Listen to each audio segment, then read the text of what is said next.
Let's look at the Lesson 11-3 Review for Mastery, equations with variables on both sides. It's continued. This time we're doing it with fractions. Now remember, to deal with fractions you have to look at least common denominators. So this set of fractions has the denominators of 3, 6, and 2. The multiples of 3 are 3, 6, 9, etc. 6 is 6, 12, 18, etc. And 2 is 2, 4, 6, etc. The first number that they all share is 6. So that's how the worksheet was able to tell you that the least common denominator was 6. So now what we do is we come back to this side, and I need to take each piece and multiply it by that least common denominator of 6. So that's all they're showing down here, is each of these pieces being multiplied by that least common denominator. Now look at this one. 3 goes into 6 twice, which is why that one becomes a 2t. 6 goes into negative 6, negative 1 time. Negative 1 times 5 is a negative 5t. 2 goes into 6 3 times. 3 times 1 is 3. 6 times t is 6t, and negative 6 times 1 is negative 6. That's how they came up with this line right here. Now they're collecting their like terms on the left-hand side.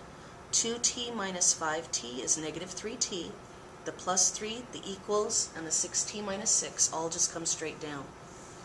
Now what they ask themselves is, who is smaller, the negative 3t or the 6t? A negative is smaller. So to get rid of a negative, I add it. See how we've lined it up, t with t. The positive 3 comes down because these cancel out.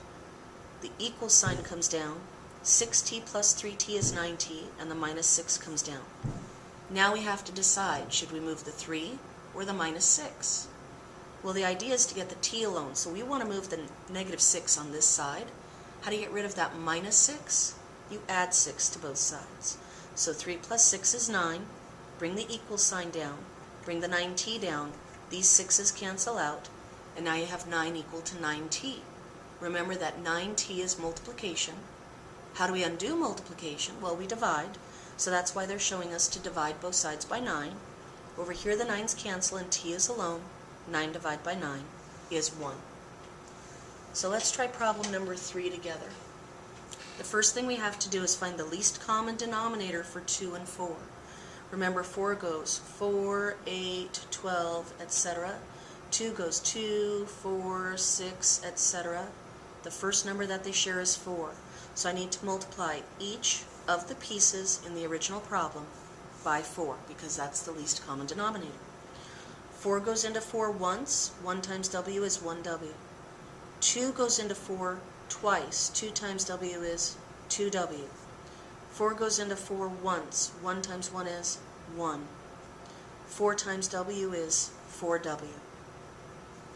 Now what I need to do is collect my like terms here on the left. 1w plus 2w is 3w.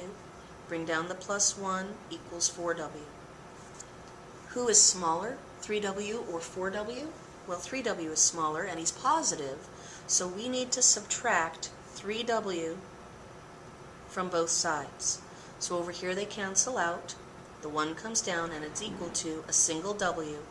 We don't have to do any division, we're done. Let's look at problem number 4 together. I have 3m plus 17 minus m equal to 10 minus m minus 2. I'm thinking this minus 2 is probably supposed to be up here. Sorry, that's a bad print. So the first thing we need to do is collect our like terms. What's 3m minus m? See the minus sign here? So that leaves us with 2m. The plus 17 comes down. The equal sign comes down, and now we're going to collect these like terms. 10 minus 2 is 8, minus 2 again is 6, the minus m comes down. Now who's smaller, 2m or negative m? Negative m is smaller, so we should add m to both sides. 2m plus m is 3m. Bring down the plus 17 equals, the 6 comes down because the m's cancel out. Now, I want to get the 3m alone. It seems counterintuitive, but we really should subtract 17 from both sides. When we do that, we have the 3m alone, because the 17's cancel out, and that's equal to, what is 6 minus 17? Well, 6 minus 17 is negative 11. Ooh, this is one of our yucky ones. We're going to divide by 3. Don't have quite enough room here. 11 divided by 3. Well, 3 goes into 11 3 times. That's 9. It has 2 left over. So do you remember I taught you kind of go around the world? This 3 is my whole number. This 2 is my numerator, and this 3 is my denominator. So if I was right to bring that minus 2 up here, the m is equal to 3 2/3. Okay, now you can use that to help you finish these problems here, number 11 and 12, on the worksheet that you started with the other video.